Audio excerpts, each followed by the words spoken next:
everyone, and welcome to another installment of TED Excellence, the show where I'll see you at the crossroads so you won't be lonely. And I come to you live from my Corona bunker. Wait, I don't have a Corona bunker anymore. I'm in Crater Valley on the moon. On the moon! Old habits, hardly dying. With a dog, cat, fox, a pepperjack, and all of you. Good evening, everyone. Welcome to Thursday once again. Forest Fire Thursday, depending on where you are. It's the season. People in New York are having the worst of it, I suppose, but other people are not exactly having a fun time either. So if you are experiencing forest fire smoke currently, trust me, I empathize, and I hope it passes. And the winds are with you. But other than that, how's everybody doing this evening? Who's joining me for this exciting foray into technological crossovers? That would be, let's see, who's here? Some Namdil Nation. Hello, Keeverdam. Hello, the Magister. Hello. Let's see who else is here. Am I scrolling? Mike R. Hello. Lurking Gopher. Hello. Derek LaRue. Thank you so much as always for your continued support and generosity. I really appreciate it. I hope you found some entertainment in the insomnia stream from earlier today. For those of you that were there for that, you have my sympathies for being up that early, but yeah, thank you so much, Derek. Mike R., if I didn't already say hello. Hello, Tyrannus Alexandrius, the Invictus Lich. Hello, John Miller. Hello, Miranda Stone. Hello, Shell D. Hello, Tall Person. Hello, Ryan R. Hello, Bridget. Hello, Brittany Holland. Hello, Ercole Di Stefano. Hello, Keldrig. Hello, Robert Pincus. Hello, Kay Shull. Hello, Simon Willikins. Hello, Angelverse. Hello, Adabisi. Hello, Nathaniel Rotskull. Hello. There was a children's album story time thing when I was growing up that was about a kid named Nathaniel.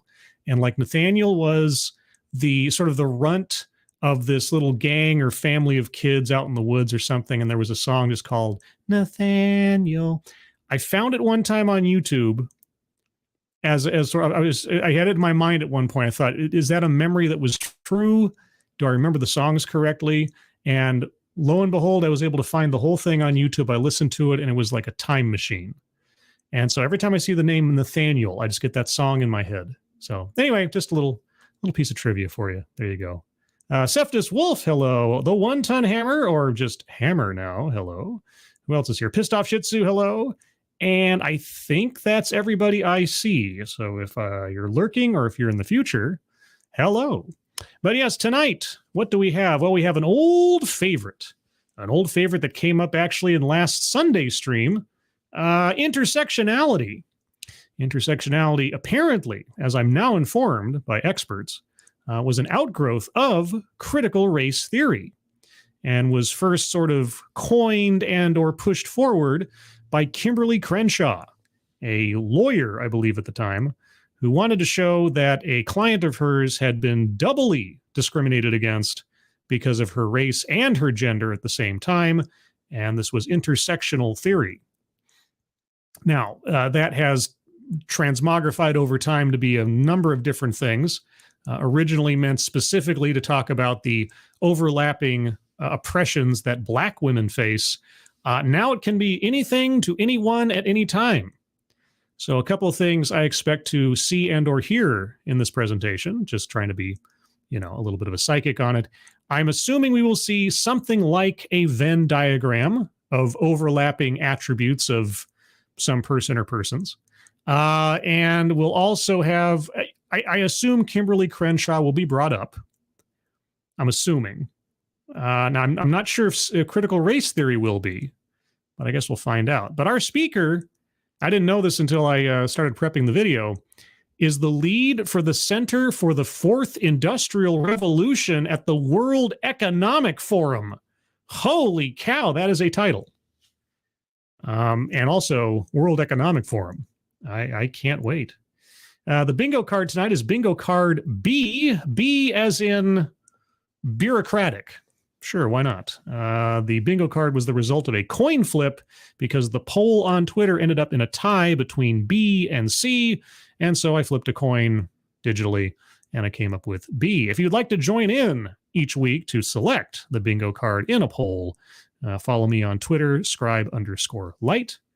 But otherwise, the links to that are in the description below. But let's continue, shall we? Or continue. Let's begin. Yeah, this one clocks in at just over 14 minutes. So I'll start off with a few seconds for a sound test. You guys tell me if you can hear it, and then we will proceed. Show of hands. How many of you own a mobile phone? How many of you own a mobile phone? I think that's probably pretty much everybody at this point. Just as a note, the original sound on this thing was ridiculously quiet. Like, I wasn't quite sure if I could make use of the recording because it was so quiet. So I boosted it quite a bit. I think I hit the sweet spot. I think it should be fine throughout the entire thing. But I don't know if there's going to be some kind of fallout from having boosted it that much. So I guess we'll see. Either way, sounds good, says Derek LaRue. A bit of an accent, but I understand, says Tall Person. Yeah, I only listen to, whenever I boost the audio or try to clean up any background noise in these things, I maybe listen to 2 or 3 seconds of the video just to make sure that it's not, webcam at the back of a classroom quality recording. But anyway, all right, let's see. How many of you own a mobile phone? Okay, everyone. Yeah. That was pretty easy. Here's another question, and it's a bit harder, so answer honestly. Well, I intend to, because I do nothing else, but I always tell the truth. I always tell the truth. How many of you can last an entire day without your mobile phones or laptops? Last an entire day? I could. I have, actually, so yes. I see 1 or 2 hands. 1 or 2? I mean, the lights must be pretty bright in your eyes, because I see 1, 2, 3, 4, 5, 6, 7, 8, 9. At least 9. But not many. And that's understandable. It's almost like you asked a question, you didn't care what the answer of the audience was because it was scripted otherwise. Okay. Whether it is to communicate with our friends and families, looking up that weird zit that appears right before your TEDx talk, using ChatGPT for assignments. I am proud to say I have never used ChatGPT for anything. Looking for job and internship opportunities, or even if it is to just check time. Technology has become deeply intertwined with almost every aspect of our lives.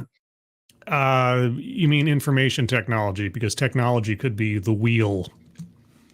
Today, technology is one of the most fundamental pillars of our society. Information technology, I think you mean. And this means it is instrumental in determining a person's social and economic prospects, be it in terms of finding jobs, housing, or even accessing medical care. Yes. Information technology is part and parcel with just about every aspect of our lives these days. It's true. The relationship we share with technology is a two-way street, where on one hand, it is instrumental in defining the human life, but on the other hand, humans are the ones defining and creating technology. Define the human life? I mean, I guess I'd need some more on that, but I think you define the life that you have as much as you are able to. I don't think technology necessarily defines it for you, but yes, you could define your life through technology. That's a choice you could make. But the question is, who currently defines it? Defines technology? Oh, we're going to go into... we're going to get into racial and gender demographics now, aren't we? And who should be defining it? Should? Oh, so it's a moral question. Oh, goody. Let me take you on a journey as we try and answer this question. Oh, boy. Start the Lord of the Rings music. Da, da, da, da, da, da, da. Imagine you're standing in front of massive gates, beyond which lies an entirely new society that you're about to enter. Okay. Now, before you enter, I tell you that you have the opportunity to come together and create its rules and design its social systems from scratch. Okay, I'm trying to imagine this. But here's the catch. Here's the catch. You have no idea who you will be in that society. I have no idea who I will be in that society. Maybe I missed. I need to back up. I think I missed something. Maybe it was the accent. You have the opportunity to come together and create its rules and design its social systems from scratch. Create a truth? Did she say truths? I don't know. Okay. But here's the catch. You have no idea who you will be in that society. You could be born into a family that's rich and powerful, or into one that's poor and struggling. So kind of like the random chance Murphy's Law of life in general. Okay. You could be male, female, non-binary.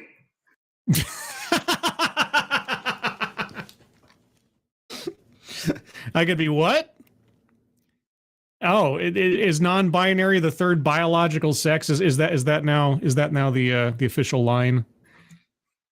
You have no idea about any other details, including your class, caste, religion, gender, or your sexual orientation. So basically it's sort of like we're all blank souls and we don't know what bodies we're going to be born into. This is a weird thought experiment. Thank you, Keldrig. I don't know what you're talking about, Scribe. I don't use any technology. I run on my knuckles, wrestle wild boars, and kill them with my bare hands for food. I bet you also slide down the tail of a brontosaurus to get off of work every day and then go pick up some brontosaurus burgers. It's all about brontosaurus, isn't it? Thank you, Keldrig. Appreciate it. Yabba dabba do. Take a moment to think about that. I'm taking several moments to think about that and what this possibly has to do with anything. Also, non-binary. What kind of rules would you want to create in this situation? Okay. Well, let's see. I think the Constitution of the United States is a good starting point. Perfect? No. Better than a lot of things elsewise in the world? Yes. But in a general sense, egalitarianism. Would you want it to be as fair as possible? Yes. Equal opportunity. To give you the best shot at having a good life? No, a fair shot. But yeah, I mean, but then, there's this thing called life. This is a thought experiment by the political philosopher John Rawls called the original position, where he places participants behind a veil of ignorance. Rawls argues that any society built on this principle will provide each person with the ability to as much freedom as possible and provide the maximum possible resources to those least advantaged. Right. So equal opportunity with an eye towards welfare for those that have demonstrable disadvantages and or disabilities. Yeah. Okay. Well, again, no society is perfect. All right.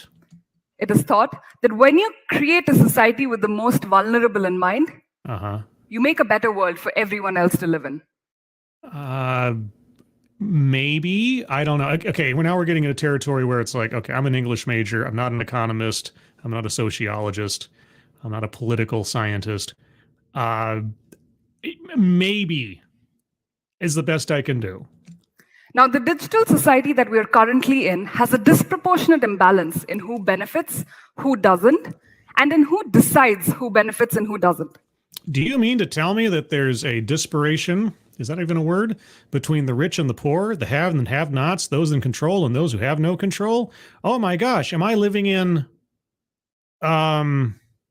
any point in human history? Globally, majority of the decision-making power is concentrated in the global north. So even though tools like mobile phones are becoming cheaper and more widely accessible across the world, power and control over what can be installed in it and the data that is collected from there still primarily sits in the hands of tech firms based in the US and is at best governed by norms set in EU or US. Do you know what China does when it comes to information sharing amongst its populace? And how large of a population does China have? Okay. All right. So yes, there are large tech companies in the U.S. and Europe. And what? Now, in the recent years, there has admittedly been a growing importance on diversity and inclusion. There has admittedly? What are you reluctant to make that concession? Yeah, in recent years, like the last decade or more, why are you sad about that? Does that hurt your argument? Oh, by the way, diversity inclusion on the board. Sorry.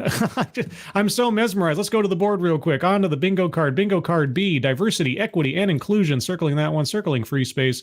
Let's also review what we're listening for while we're here. Anecdote that probably never happened. I don't think she's given us one yet. Self-vilification or wretchedness? No. Systemic or institutional? I think, I don't know if she said it specifically. I think she's implied it, but I'll wait a bit. Weightless example, word salad, leaves out vital context, collectivizes own demographic, white supremacy, we might get there. A list, that has to be a formal list, privilege, sales pitch for product or service. Well, she hasn't been pitching cell phones, but she just, plays victim, not yet. Attempt to coin new buzzword or buzz phrase, not yet. Wage gap. She talked about rich and poor and so on. We'll see if she goes forward with that any further. Patriarchy, feminism, mind reading or assumes motives, marginalized or marginalization, argumentative non sequitur, childhood or family anecdote, contradicts own point or argument, benevolent condescension, might get there, and microaggressions or unconscious bias. I think we might get there as well. So far on the board, we have free space and diversity, equity, and inclusion. Let's continue. Tech industry in particular has come under scrutiny for its lack of diversity, and they have taken steps, such as setting councils focused on inclusion, setting diversity goals, and even having training programs. Yes, diversity goals, quotas, percentages they have to hit, things that are legally tenuous, let's say, depending on what country we're talking about. However, most of these existing efforts tend to examine a single marker of oppression. That is a single marker of oppression. A single marker of oppression. Single marker of oppression. That is either just gender or just race. It's either just gender or just race, a single market of... Okay. Again, does a disparity inherently indicate an inequity? That is the question I would ask our speaker. And that is not enough. That's not enough. Okay. I realized this through my childhood friendship with Aifa. Let me tell you about her. Okay. So I grew up in India in an army family. Okay, that's a childhood or family anecdote. Circling that one up on the board. Where do I put that one? There it is, down at the bottom. Childhood or family anecdote. Let me get an even circle on that one so it doesn't... That was a bit of a wild circle I drew on that one. Okay. Which meant I moved to a new place every 2 years. Some were remote villages that nobody had ever heard of, while others were major metropolitan cities. Okay. In one of these places, I made a best friend, as we do in school, Aifa. Aifa was just smarter, cooler, funnier, prettier than I ever was, and I had no idea why she decided to be my friend. Aifa was also from a lower-class Muslim family. Now, I moved to another place, but we kept in touch. And through occasional phone calls, I would hear about her difficulty in continuing education because of lack of financial resources. Okay, well, I'm going to circle wage gap on that one then, because we're talking about a distinct disparity in economic situations as far as the argument is concerned. And even in getting internships and visas because of her Muslim name. Today, Aifa is killing it in life. She's currently doing a PhD from a well-known university. But the journey that she had to take to get there is not only different from her peers who are from different nationalities, but also from mine. Wow. Do you mean to tell me that different people live different lives and have different experiences and have different outcomes in life based on circumstance and personal choice? I'm not quite sure what to say. My mind is blown. So although Aifa and I are both women who grew up in India, our challenges and experiences are vastly different. Wow, golly gee whiz. We're both a gender that grew up in a country. Yeah. This friendship was instrumental in my understanding of what I now know is the theory of intersectionality. The theory of intersectionality. Okay. So both of you had different families, different upbringings, different circumstances, different interests, different choices in life, different struggles that befell you and achievements that you collected. And somehow, some way, you both had different outcomes. Oh my God. First coined by Kimberly Crenshaw. Hey, Kimberly Crenshaw, hit one. Okay, so we got Kimberly Crenshaw. Now all I need is a Venn diagram, because you can't talk about intersectionality without some kind of Venn diagram. Well, I mean, you could, but it's much easier if you do. So, okay, Kimberly Crenshaw, point for me. The theory of intersectionality refers to ways in which different aspects of a person's identity can expose them to overlapping forms of discrimination and marginalization. Your gender is not an identity. Your country of origin is not an identity. Those are the two that you brought up so far. None of those things say anything about who you are, nor do they necessarily say anything about what your eventual outcome in life will be. But apparently in your mind, it should. So in my identity, I am a young woman. Yay! Oh, man. Yeah, you'd almost think I'd seen some of these things before. Oh, boy. Okay, and I don't even need to look at the specific words on the screen. I'm looking at my microphone right. I haven't actually looked at the Venn diagram. Just I saw that there was one. I will bet you dollars to donuts. Nothing on the Venn diagram, none of the elements listed on the Venn diagram actually determine anything about who this lady is. Nothing. You could take all the same elements and apply them to somebody else, and it would be a completely different situation. A completely different person. Backing up a little bit. I am a young woman from a middle-class family in India, and I speak with a non-Western accent. The way I interact with the world is dictated by all these complex markers coming together. No. Someone could possess all of those elements and interact in the world in a completely different way than you. Whittling yourself down to the lowest common denominators of descriptors for what you are says nothing about who you are or how you see the world. Middle class? Well, maybe you're like restless in a middle class situation and you yearn to be rich and successful and famous. Maybe you're middle class and you have a sense of humbleness to your life and satisfaction in what you do and not concern yourself too much with excess wealth. Just two ideas that could come about, and both of those situations might have all of those elements in common. So no. And effectively, that does make up a list. Here are the elements of my makeup, and everything else is circling a list on that one. If we consider the digital society to be an image of the physical world, it will have inherited, along with other aspects, historical patterns of inequality that are dictated by our different identities. Okay. Setting aside, at least for the sake of the argument, by all means, give me an active example. So when we think of technology, it is important to look at our complex markers coming together. Our complex markers, nothing that you laid out is complex. Your gender, your country of origin, your socioeconomic status, none of those things are complex. They say nothing about who you are. Again, okay, all right, step back. She has another 7 minutes, 8 minutes, or whatever.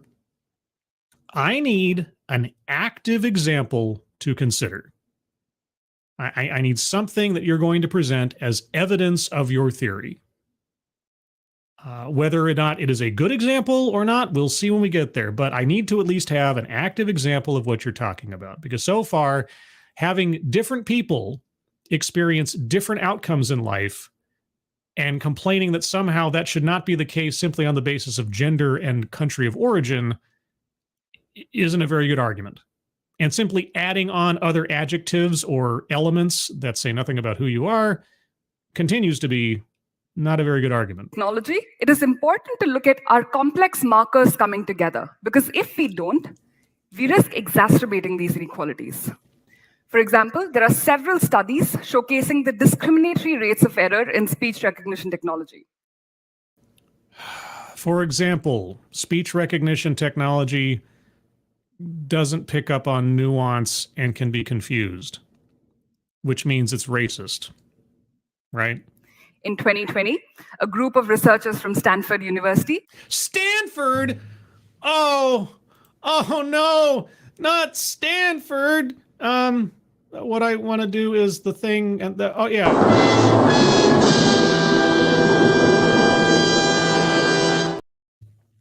Man, Stanford University.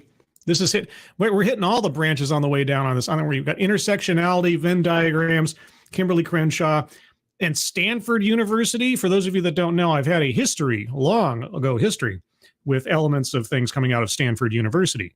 And boy, oh boy, I got a whole playlist on my channel, Stanford Education. If you're ever curious to know what educators associated with Stanford University have to say about a multitude of different things, go check out that playlist. I think it's some of my better work, I think. My better analytical work in the olden days. So, all right. Anyway. Oh, wait a second. Let's see. Tyrannus says, circle microaggressions. She said her friend faced hardships because she was a Muslim. Is that microaggression? Is that an unconscious bias? Please move the mic away from your mouth. Oh, was I too loud? I'm sorry. I'll be over here somewhere. Tested 5 speech recognition systems and found that all of them had a higher rate of error for African American participants than for white Americans. So a program that analyzes voices was racist. Nope, I got some sirens in the background. I'll wait a second while those are going on, or just let her drown them out, one of the two. Okay, so voice recognition systems are racist. Okay. There are many studies over the years that have shown us similarly a higher rate of error for women and people with non-standard accents. Oh, real quick. Sorry. I apologize. Kivernam, thank you so much. Appreciate it. She also said marginalization. Did she? I apologize. Okay. Marginalization, marginalized on the board. Circling that one. If I miss something, if there's an argument for squares to be circled by the end of the show, just hold on to them. I promise we will get to them. I apologize. Like in the course of watching these things, sometimes even I, with my eagle ears and eyes, trying to watch out for things, and sometimes miss stuff. So we'll see as we go. Anyway, let me back up a little bit. Yeah. So voice recognition software was racist. Participants than for white Americans. There are many studies over the years that have shown us similarly a higher rate of error for women and people with non-standard accents. Non-standard accent. So a voice recognition software doesn't necessarily have the ability to understand every accent and voice on the planet. Okay. The implications of this range from my parents being a bit frustrated about having to ask Siri to play their Bollywood song twice and instead getting a response that says, sorry, didn't catch that, try again. You know, that sounds like a first world problem. Oh no, an inconvenience. Boo-hoo. But to also much more severe consequences. Like? Such as speech recognition systems that can be used by people with disabilities, such as those with motor impairments, to write texts and emails, being inaccessible to some only because they're from a particular gender or speak with a particular accent. Don't speech recognition programs that are going to be used in that way have to be trained up over time? isn't, I mean, I've never really used one before. I've seen them in action, but don't they have to be, informed in some way as a user starts using them, or has to learn? I mean, I don't know how complex speech recognition programs are at this point, but okay, your first and premier example are speech recognition programs, which are racist and sexist and linguist. Okay. So, here's the question from then on. How does intersectional theory solve for that problem? Another example is the bias in facial recognition algorithms. In 2018, a project called the Gender Shades Studies. The Gender Shades Studies. Boy, I wonder what they were looking for. By Joy Blumvini, analyzed facial recognition algorithms through an intersectional lens. Through an intersectional lens.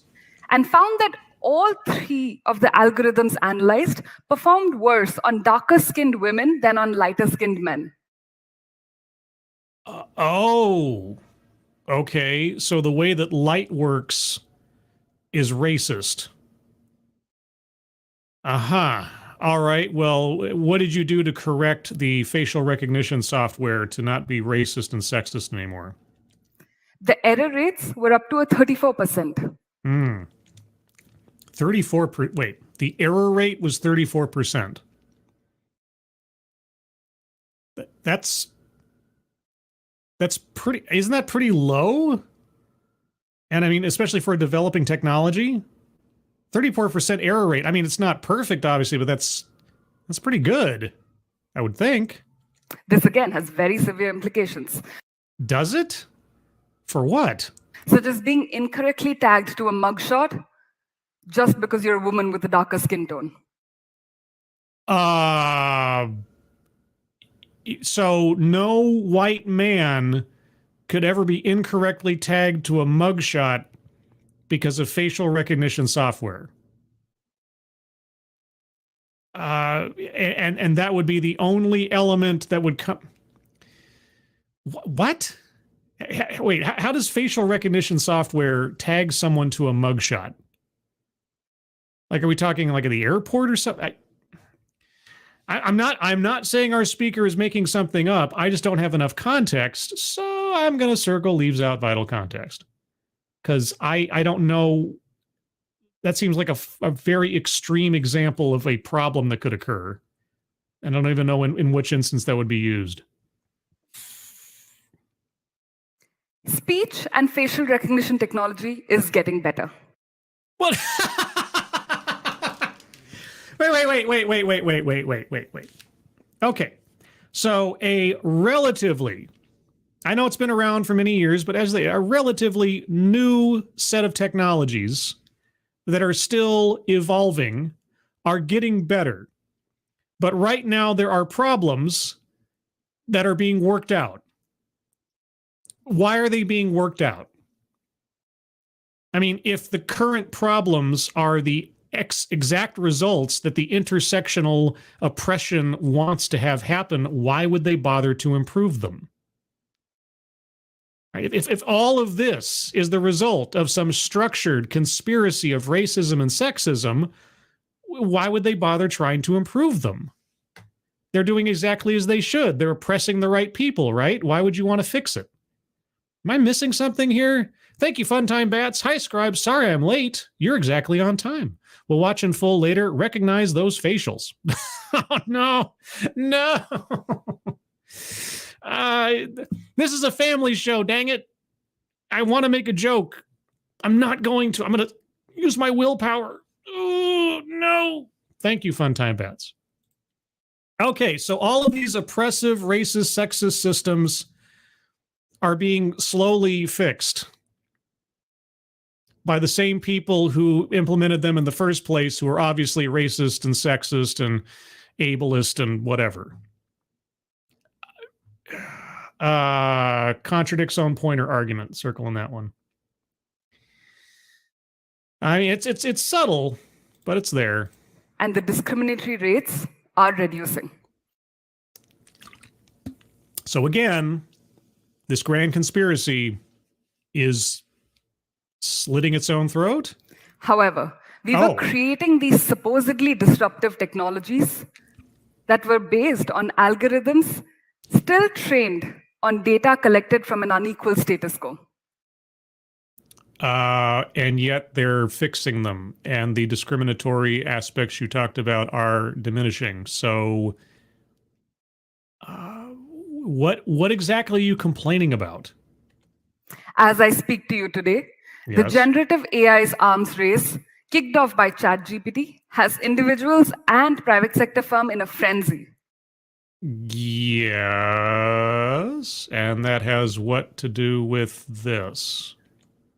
However, it is important we pause and deliberate, because if we don't, and if we make the same mistakes that we have made in the past, the consequences this time would be much more severe. We will make the same mistakes as we have in the past because humans are fallible. And as you've already outlined, those mistakes will gradually be hammered out as best as is possible in order to make a product the most accessible and accurate as it can be, because that's how the market works.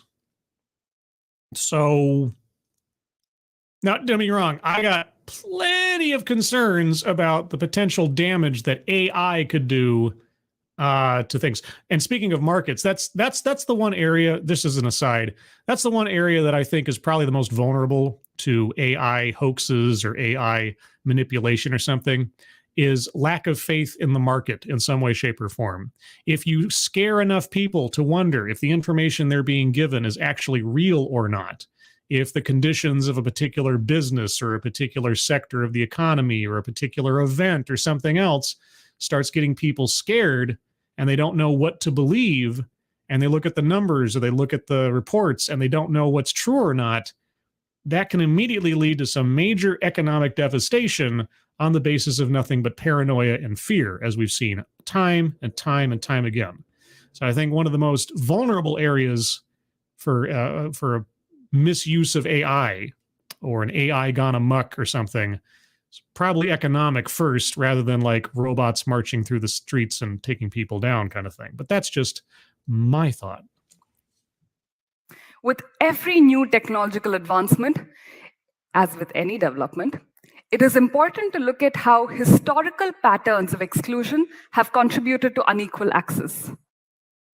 And is it also as important to show that developing technologies over time have become more accessible to people as it's entered the market and been tested, and different companies make different offerings to try to gain a larger market share amongst different populations? I mean, you just laid it out yourself. So it's already being resolved, because why are we here? A few years back, I had the opportunity to do field village in a small field work in a small village in the southern part of India. Okay. This village is part of a broader district that is home to several tribal communities of India, also called Adivasis or scheduled tribes. Okay. As part of my research, I had the opportunity to interact with dozens of members from various communities. Dozens! There are dozens of us! Dozens! And I learned about their folklore, what they valued, and how they interacted with the world. Okay. I realized that unlike the mainstream notion, most Adivasi households used the technology available at their disposal as effectively as possible. As any community would on the planet. And you know, again, she keeps saying technology. Fire is technology. The wheel is technology. Yes, you work with what you have to survive. I'm not getting any headlines here. This meant using radios and satellite television to access information. Yes. Indigenous communities have shown us time and time again that when they have technology available to them as tools of empowerment, they use it by combining their traditional knowledge to solve global challenges, such as on agriculture and also climate change. I was just talking about the whole indigenous knowledge is science, etc. thing on the Discord before the broadcast. This is bizarre that would suddenly come up. What does this have to do with intersectional theory? However, through my research, I also learned about the lived hardships that they have to face on a daily basis. Wait. Through your okay. So you mean to tell me that a village of people who live far outside of modern civilization and the modern creature comforts and technology that most every industrialized country enjoys, they make use of the technology they have at hand, and they also suffer a lot of hardships economically or otherwise because of their situation and their place in the world. How much research was required to come to these conclusions? Okay. Such as the low quality of education in schools and the difficulty in accessing higher education due to lack of financial resources and language barrier. Okay. Welcome to life on this planet. And all right. Where is this going? What does this have to do with intersectional theory? And or how is intersectional theory going to solve for this? This is, I'm about to circle word salad because none of this seems to be going anywhere. And even if somehow someone was able to pass all these hurdles, they still faced social discrimination based on class and caste at every other stage. Oh, God, discrimination based on caste in India? Oh, yeah, well, gosh. And I'm going to be circling systemic institutional because when you start talking about caste system, etc., if not anything else. All right, and? Despite affirmative action laid down in Indian Constitution, which reserves places for members from Adivasi communities in universities, they make up for less than 5% in STEM undergraduate programs. So maybe they're not interested in STEM. Where else do they direct their interests?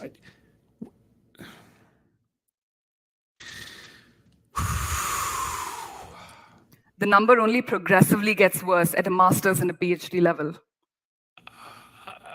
And what this means is that it makes it that much harder to enter the room, let alone sit at a decision-making table. What if they're not interested in STEM? Okay. So, India has an affirmative action policy that reserves places for Adivasi villagers and tribal people to enter university. But of those people that are entering the university under affirmative action, only 5% enter STEM. Okay, well, what are the other 95% doing? And is whatever the other 95% are doing invalid because it's not STEM? And if you don't go into STEM, then you can't enter the room and sit down at the table? What? I just... What? What is that? What the fuck is that? I don't know where we are. I don't know where we're going. I know where we've been, and I don't know how we got here. Adopting an intersectional approach to tech is not only the morally right thing to do, but also the smart thing to do. Whoa. Adopting an intersectional... How would that solve for the problem of people choosing what degrees they're seeking in an affirmative action program? And why should it be STEM? What if they don't want to go into STEM? What if they want to go into political science or business or, underwater basket? I don't know. How would you make these affirmative action recipients take STEM more often? How would an intersectional theory mind warp all of these people to take the subjects you prefer? on a moral basis? Because of the number of people it affects. Okay, sorry, I'm gonna back up. Back up again. Let's try this again. Adopting an intersectional approach to tech is not only the morally right thing to do, but also the smart thing to do because of the number of people it affects. You haven't described an intersectional approach. What is an intersectional approach? Describe it. Describe it hypothetically even to applying to this situation as you have outlined for these tribal people going off to college. How would an intersectional approach change this? What are the mechanisms? What are you talking about? The Adivasi community population in India alone stands at 104.2 million. 104.2 million. Okay. How much does that make up of the overall population of India? Which is about the population of France and Poland combined. So with advancement of technology, the role it plays in enabling or further isolating these communities is only going to increase. Wait, what? All right. So the first problem is that isolated tribal communities are using the technology they have on hand, but they also have other struggles. There's an affirmative action policy that sends them to college, but only a very small percentage are actually going into STEM. An intersectional approach is the moral thing to do.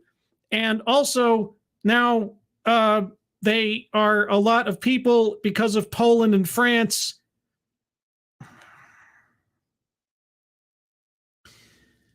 Purportedly, if the title card of this presentation is accurate, our speaker is some high-level executive or something at the World Economic Forum. And you know what? I can believe it.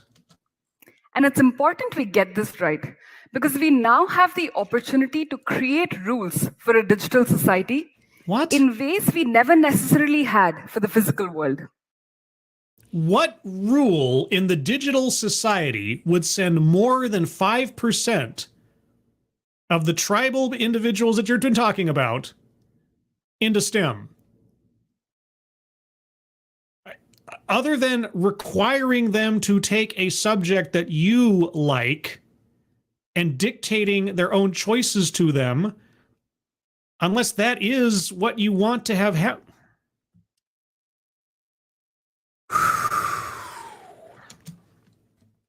But how do we get this right? Yes. Okay. All right. You got 2 minutes. You've wasted 12 minutes on absolute nonsense gibberish, but now you've got 2 minutes to tell us how. Oh my gosh. John Miller, thank you so much. Sadly, it is the WEF. They know little about economics. I'm not even concerned about economics right now. I'm just concerned about what is she talking about? What is an intersectional approach? How does it work? This is why I've been asking for an active example of what it is that he's going for. And also, Toku154 says, hello. And I say, hello. Also, I think I saw Ebony Williams in the chat somewhere when I'm not being a distractor. There she is. You're lost? Oh, man. The thing that's more entertaining to me is that it feels like, and again, this is just digital empathy going on here. It feels like our speaker thinks she's said something really profound. So at the World Economic Forum, yes, I work with business, government, and civil society leaders from across the world. They have my sympathies. To try and answer a variation of this question. What question? What? Are you about to give us the question? And based on that, what? Here are my 3 C's. Your 3 C's. Okay, let me think. What could the 3 C's be? Communication, collaboration, and condescension. I've already circled a list for her Venn diagram, but if I didn't already, there it is. Okay.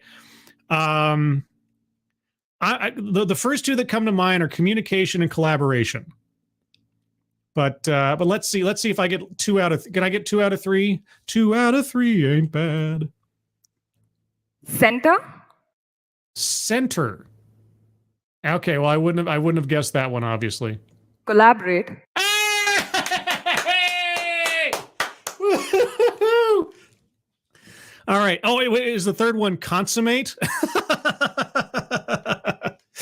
Oh. Contextualize. Oh, dang it. All right, well, I got one. Center, collaborate, contextualize. Boy, could you contextualize what in the heck you are talking about? Or are we at that step now in the presentation? First, we must move complex identities from the margins to the center of the design, development, and deployment process. Okay, so you want to take edge cases and make them the priority. Well, okay, that's called a niche product, and you might get refinements that eventually account for those things, depending on what you're talking about. And as you have described previously, as technology is refined bit by bit to accept and account for fringe cases or smaller percentages of situations. But you want to do the reverse process. Start off with the fringe or edge cases as the primary focus of the product, which means that the product will only be useful for a tiny percentage of the population, rather than trying to make something that, at least at the beginning stages, has a more one-size-fits-all feel and actually can gain market ground. You work for the World Economic Forum, right? This means not just looking at technical capabilities, but having a holistic picture of the social, economic, and political implications. A holistic... Like what? Tell me what. Tell me what that looks like. You're not going to. You don't have enough time. Okay. Give space to people who have varied lived experiences, who come from countries with different laws and cultures, and who speak with a different accent than yours. Do they have anything useful to offer? None of the things you just listed say anything about someone's capabilities or skills or experiences or anything. Are their lived experiences relevant to the project? Yes or no? If the answer is no, then why? You keep giving weight to things that are non-determinative of someone's character or relevance to a situation. And you want to reverse the development process to start out niche and then concern yourself with the broader audience later. You're setting up products to fail at that point. Okay. Second, we must collaborate with communities to co-create technological innovations. In what way? While this can offshoot innovation in low resource environments in unexpected ways, it can also be a source of inspiration for new ideas. Give me a success story. I'm sure there is one. Give me a success story where this was implemented and the product turned out better than a product that didn't take this into account. There must be something you can name. For instance, yes. Adivasi communities in northern part of India are now using geospatial technology to reclaim forest rights. So technology that was already in existence, they're now using as a tool to figure out property lines.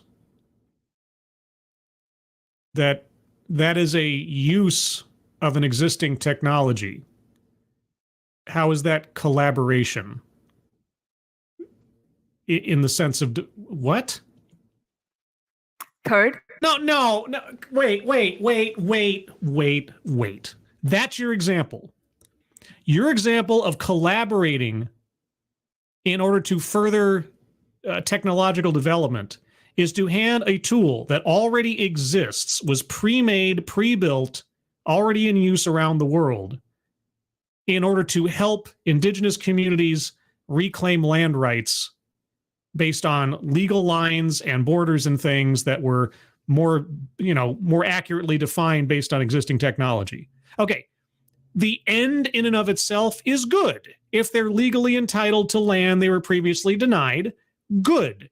What does any of that have to do with furthering technological development? The technology already existed. It's there to solve a problem. The technology did not become developed because you handed it to indigenous people. That's your example. Weightless example. If ever there was a clearly defined example of a weightless example, there you go. We need to contextualize technological progress. And this means challenging the underlying assumption that something that's good for us is good for all. I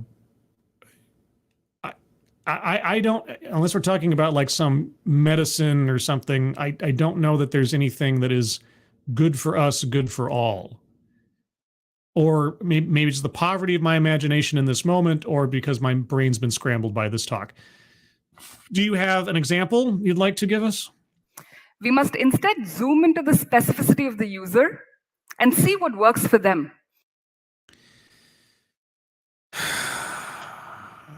And what does intersectional theory have to do with customizing customer experience? This potentially means adapting differently for different contexts and communities. Which has never, ever been done before, and certainly not before the advent of intersectional theory. Giving the people what they want and need. I think P.T. Barnum came up with some of these principles. Maybe that's just me. Look. Yes. We have already entered the society. We have already entered the society.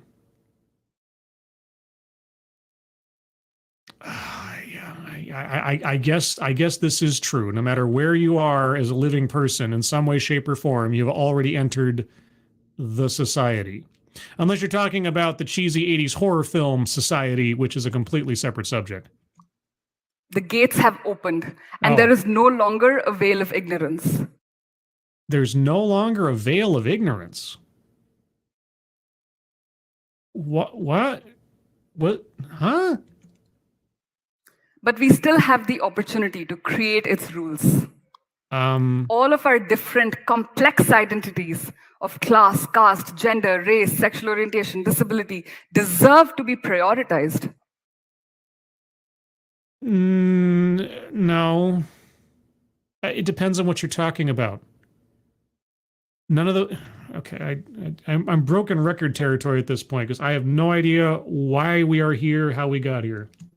Because when we create a society with the most vulnerable in mind, we create a better world for everyone else to live in. Thank you.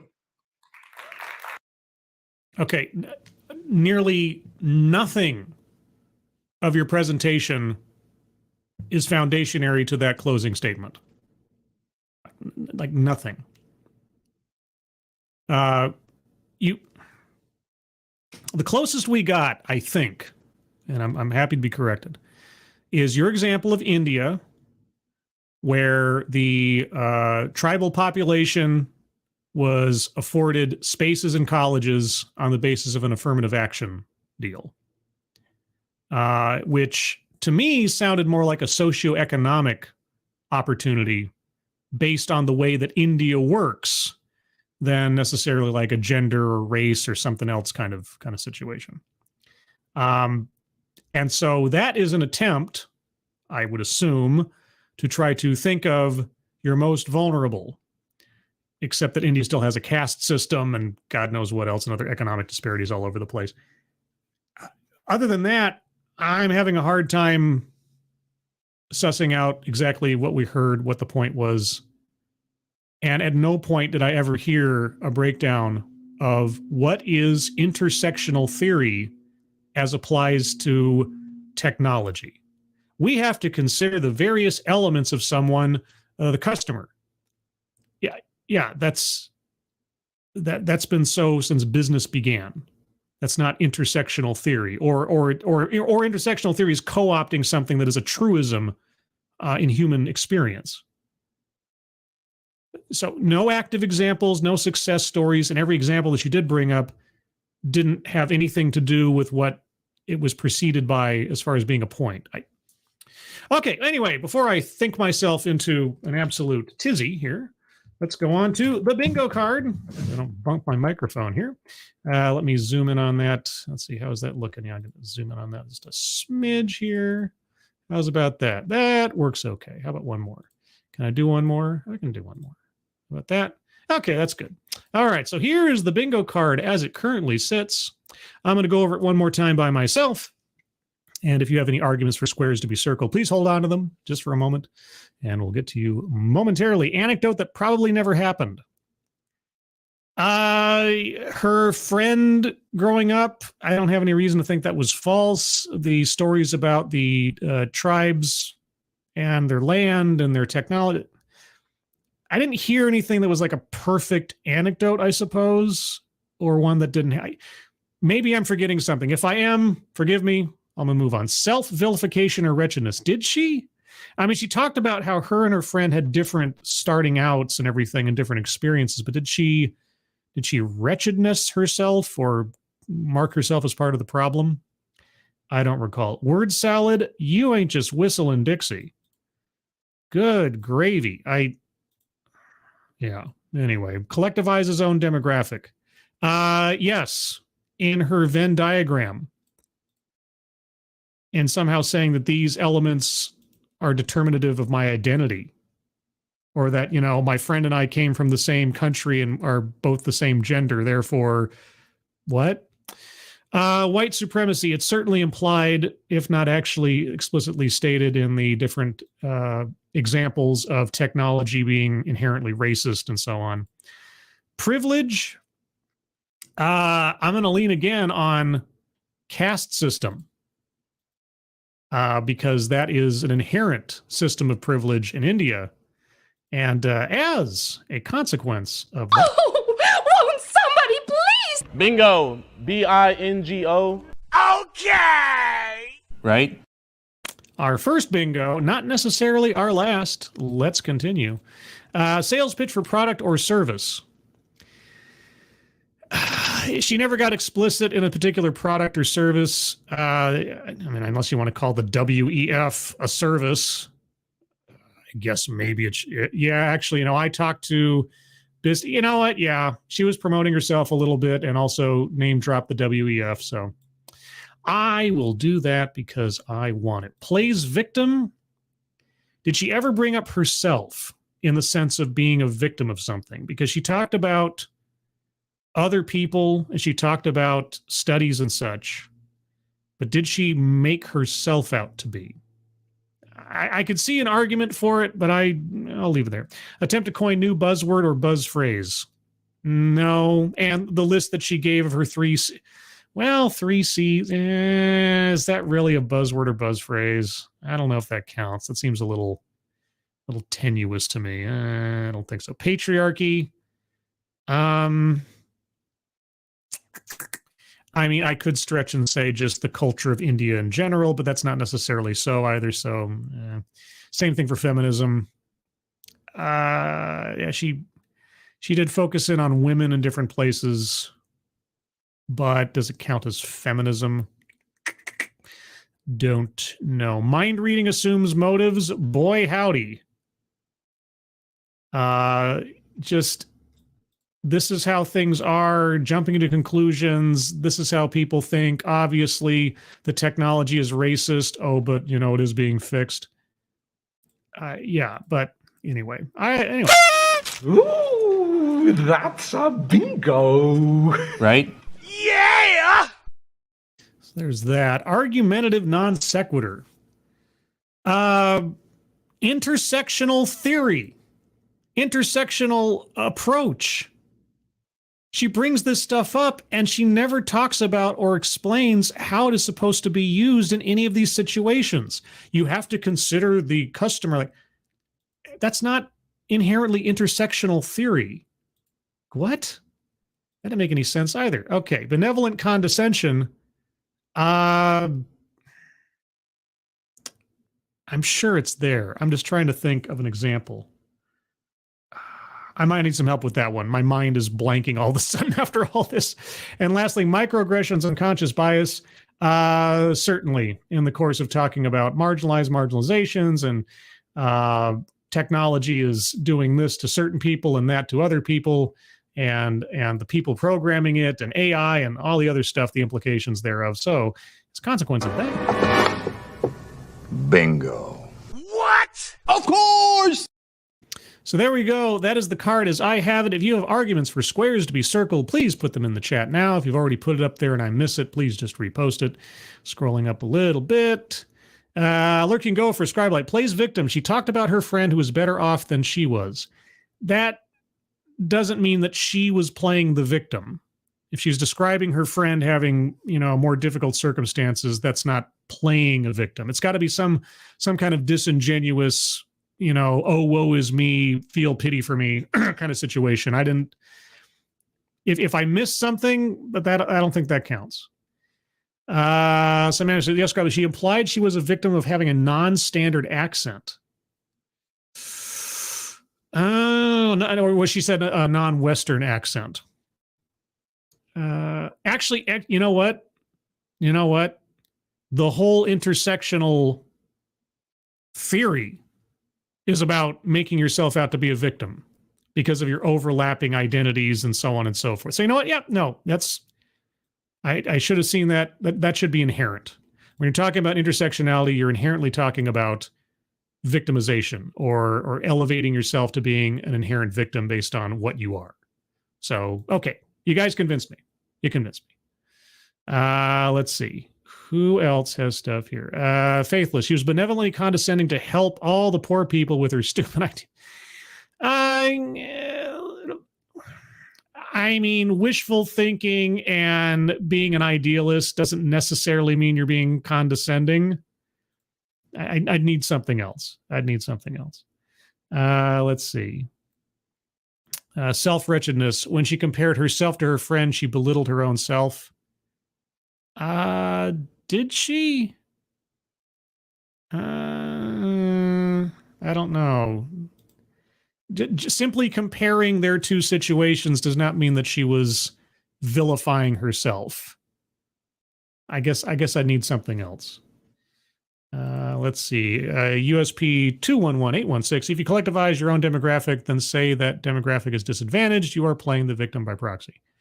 Okay, sure, that too. We got plays victim down. I think in general, intersectionality is about staking your claim on oppression and being a victim because of what you are and your overlapping identities and so on. All right. Any other arguments for squares to be circled? Let's see. Faithless. I do not know why she even wanted to be my friend or something like that. Did she say that? Did she say that? If I can get a corroboration on that, because I don't remember that precisely. Maybe I missed it in the course of things. I'd have to go back and listen to it. So any corroboration or clarification on that or any other arguments for squares to be circled, everybody? Let me know. I'll give it another couple of minutes. Programming note, just a reminder, this Saturday at 8 a.m. Pacific time, 11 a.m. Eastern time, because my featured guest is in Latvia, and so I have to account for that time zone, will be the 5th episode of Living on Borrowed Crime, excuse me, featuring The Disturbing Truth, a.k.a. Mr. Black Pasta, Stay Awake, and Dave's Lemonade. So there's a link to that on my YouTube page. So be sure to set your reminders and set your alerts and all that good stuff, whatever that is. That's going to be, I'm really looking forward to this. I'm a little nervous, a little starstruck whenever I start talking to a true crime creator that I enjoy their stuff. Like, oh boy, I hope I don't get too nervous. We'll figure it out. Tyrannus Alexandrius, the Invictus list she did. She said her friend was smart and she couldn't figure out why she was her friend. Okay. All right. I'll give you that one. I must have missed it in the course of things, obviously. There you go. All right, self-vilification or wretchedness. Any other squares to be circled? Let me know. Latveria, is it Dr. Doom? No, it's not Latveria, it's Latvia. Latveria. Oh, man. I am, just as an aside, I am very, very concerned about what the current regime at the MCU is going to do with Dr. Doom and the Fantastic Four in general. That's a whole other conversation. Miranda Stone, thank you for sharing out my Twitter. If you'd like to follow me on Twitter, yes, I will be also reminding everybody about the upcoming show. And of course, Miranda also provided the link to the upcoming show. Whoops, clicked on the same thing twice. Any other arguments to be circled on the board? If not, we might be done. And that's pretty good for since the last couple episodes, I don't think had many or any bingos on there. We got 1, we got 2, we got 3 bingos. So there you go. Let's see. Also, I might change my mind, but I do intend to do a Sunday stream as well this week. I think I already have my subject picked out. We'll see. But keep an eye out for that. If I change my mind, I'll give as much notice as I possibly can. But other than that, let's also, before I forget, talk about the Discord server. If you didn't know, I have a Discord server. And it's very exclusive because I only give out links to the Discord server, and they have a timer on them, only on the streams. So if you'd like to join the Discord server, there's a link that's appearing in the chat right now. It'll last for 1 day. And all you have to do is click on that link. You'll find yourself on the landing channel called Say Hello. And in addition to saying hello, you also have to give the secret word. The secret word tells me and my moderators that you actually watch the show, which I appreciate. And today's secret word is, how about STEM? STEM. Where they're talking about a field of study, or a part of a flower, or a slang for legs. That also works too. But faithless, let's see. I still find it condescending to assume you need to save people from not going into STEM because you know it's, oh, you did it, faithless. Oh my gosh, at the buzzer, almost literally at the buzzer, faithless, you did it. You did it! I had a dog, and his name was... What? I had a dog, and his name was... Bingo! Of course! Yay! Yay! Good job, faithless. Ebony Williams, I tagged you in a comment. Oh, you did? Let's see. Tag me in a comment. Okay, let me find it. Sorry, Ebony. I missed it, obviously. There it is. Scribelight, not an argument, but I found it odd that she's advocating for intersectionality in technology. I mentioned in the chat earlier that there are many South Asians in STEM in general. Yeah, that's something else that I thought about. It's like, I mean, of all countries, and obviously she's talking, I'm assuming she's talking about the country of her birth because she mentioned it earlier. But yeah, India is like a technology like hub in this world. That's not to say that every person who lives in India has a technology job or something, but to say the technology hasn't come to India or is, I mean, yeah, to certain populations on the fringes of society for various reasons, economically or because of a caste system, that is a little weird, isn't it? But I guess that was the example she looked at, unless she meant specifically women. She didn't specifically talk about women when she went into the whole STEM affirmative action thing. She was talking about that specific demographic of population. So, yeah, and also left a lot to be desired in explaining what she was talking about. But anyway, guys, I think I'm going to call it there. We have 4 bingos. Oh my gosh, that's pretty good. Or pretty bad, depending on how you look at it.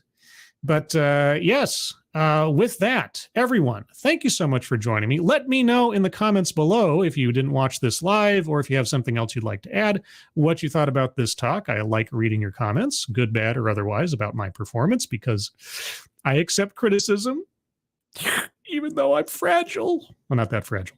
Also, on the way out, if you could hit that like button, I hear that affects the algorithm in a positive way, though I rarely see evidence of it, but you never know. And also, share this kind of stuff out if you like it, whether it's myself or any other content creator that you appreciate. One thing that I know we all appreciate is when you let people know that we exist and our content exists, because oftentimes YouTube isn't very nice when it comes to letting people know that we're out there. So when you share stuff, you guys become our best algorithm. Everyone, thank you so much for joining me. Moderators, thank you for keeping an eye on things. Even though everyone here is so well behaved, you have very, very little to do. Everybody who donated, either to myself or did it again, I forgot to mention the fundraisers at the top of the chat box. Thank you, Keeverdam. Apologies. Please take a look at those if you haven't already for our friends Moonshock, Angry Illinoisian, and Alyssa. They all three of them and their families could use a little help if you have the ability to do so. If you can't donate, that's perfectly fine. But if you can share those out on social media, that would be appreciated. Everybody, thank you again for joining me. Hope you have a good rest of your Thursday. Hope you have a good Friday ahead of you and a good weekend as well. I hope you're all safe and well. If you're not well, please get well soon. And I'll see you on the next one. Take care. Bye-bye.